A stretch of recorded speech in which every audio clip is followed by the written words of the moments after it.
He leído mucho sobre Havel, he oído poco sobre Havel y he oído decir Havel o Havel. Entonces no sé, porque esto está en checo y no me declaro muy vaquiano en el manejo de ese idioma, pero no importa. Václav Havel, un hombre que venía de una familia distinguida. Su abuelo fue persona muy connotada en el mundo de la política. Su padre fue también una persona distinguida, pero le llegó el momento a Havel que tenía una enorme afición por los asuntos culturales. Estaba en los comienzos de la producción cinematográfica, ahí estaba, era dramaturgo, era escritor de muchas obras importantes, era fundamentalmente un intelectual, pero llegó el momento de las definiciones. Ya era famoso como intelectual Havel, y entonces los habitantes de Checoslovaquia que estaban enfrentando los finales del comunismo acudieron a él como personaje que le podía hacer frente a esa cosa terrible, espantosa, horrorosa que fue el comunismo en todas partes donde el comunismo estuvo. Y Havel empezó su lucha contra los comunistas. Y ahí empezaron sus desventuras, las persecuciones de las cuales fue víctima. Estuvo en la cárcel en repetidas oportunidades, pero mantuvo levantado el corazón y el corazón de sus conciudadanos, que eran los habitantes de Checoslovaquia, que entonces los dos países, la República Checa y Eslovaquia, estaban unidas en un solo país que era Checoslovaquia. Havel se le enfrenta al comunismo y se le enfrenta al comunismo durísimamente cuando viene la primavera de Praga. Recuerden ustedes que los checos se sublevan, que los checos le exigen a Rusia que les dé amplitud y que les deje hacer una democracia propia y que no quieren seguir siendo parte del sistema como estaba conocido y del pacto de Varsovia, que era un pacto militar terrible. Y entonces Rusia se juega la última carta que se jugaría en la historia: llenar de tanques que invadieron Checoslovaquia, invadieron Praga en lo que se llamó la primavera de Praga en el año de 1968. Y ahí estaba, al frente de quienes le hacían resistencia al comunismo, no resistencia armada, porque no había ninguna posibilidad de que Checoslovaquia resistiera el poder gigantesco de los rusos, que mandaron un poder descomunal con todos los tanques desplegados para aplastar lo que se llamó después la primavera de Praga. Havel estuvo ahí en primera fila. Havel fue encarcelado y encarcelado con otros intelectuales de primer valía. En momentos en que los regímenes totalitarios están en decadencia, los intelectuales suelen ser sus primeros enemigos.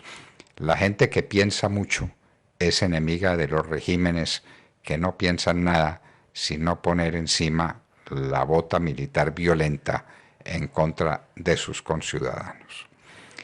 Sigue la historia, sigue Havel padeciendo, siguen los conatos de Checoslovaquia, que ya no serían de ninguna manera tan visibles como los que llevaron a la primavera de Praga. Pero viene la resistencia en Polonia, en varias partes de la Europa Oriental empieza la resistencia contra Rusia, y Rusia o la Unión Soviética tienen dos alternativas: o aplastar otra vez los movimientos libertarios, como lo hicieron con la primavera de Praga, o empezar negociaciones y cambiar el tono y permitir cierto grado de libertad o mucho grado de libertad a los países de Europa del Este. Y estamos hablando de Polonia, de Hungría, de Rumania, de Bulgaria y por supuesto de Checoslovaquia. Eso empieza a desarrollarse hasta que termina su desarrollo cuando Mikhail Gorbachev escribe la perestroika y cuando sin quererlo probablemente, porque la perestroika formalmente, si uno lee las páginas de perestroika, es una gran defensa del socialismo. Si uno no se limita a los titulares y a las palabras, sino que va al fondo de las cosas, es la confesión de un pueblo de que eso no funciona. El comunismo no funciona. Y la única manera de que funcione es a través de la violencia. Entonces, eso significa que hay que acabar con el comunismo. Alemania Oriental, que era otro de los miembros del Pacto de Varsovia, empieza a tambalear, se cae el muro de Berlín, los personajes centrales del momento, Margaret Thatcher, Ronald Reagan, el Papa Juan Pablo II, tienen una intervención definitiva para que Europa recobre su libertad. Y recobra su libertad. Y al frente está Havel. Havel, que entonces empieza a ser, es elegido casi por unanimidad, es el hombre clave, es el intelectual importante, es el hombre significativo, lo nombran presidente de Checoslovaquia y empieza a ejercer la presidencia de Checoslovaquia. Pero Checoslovaquia era la unión más o menos artificial y forzada de las que dejó la Segunda Guerra Mundial y los tratados que se hicieron con Stalin entre la República Checa y Eslovaquia. Y la cuestión era insostenible. Havel hizo esfuerzos porque Eslovaquia mantuviera un cierto grado de relación amistosa y cordial, pero eficaz con la República Checa, y fracasó. Entonces a Havel le correspondió una circunstancia muy especial. Fue el último presidente de Checoslovaquia y el primer presidente de la República Checa, elegido en ambas ocasiones por el pueblo, hombre, como dijimos, de gran prestigio y que tiene que admitir la separación de Eslovaquia de la República Checa. Ya la República Checa es una sola, con un solo presidente, que es Havel. Havel termina su periodo como presidente hasta el año 2003. Se dedica de lleno a su parte intelectual, pero empieza a cobrarle factura para mí, el más idiota e incomprensible de los vicios, que es el vicio de fumar.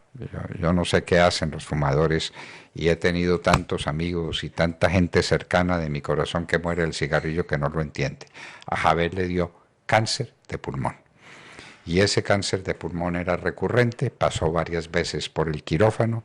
El final de la vida de Havel fue terrible, hasta que fallece en el año 2011, víctima del cigarrillo.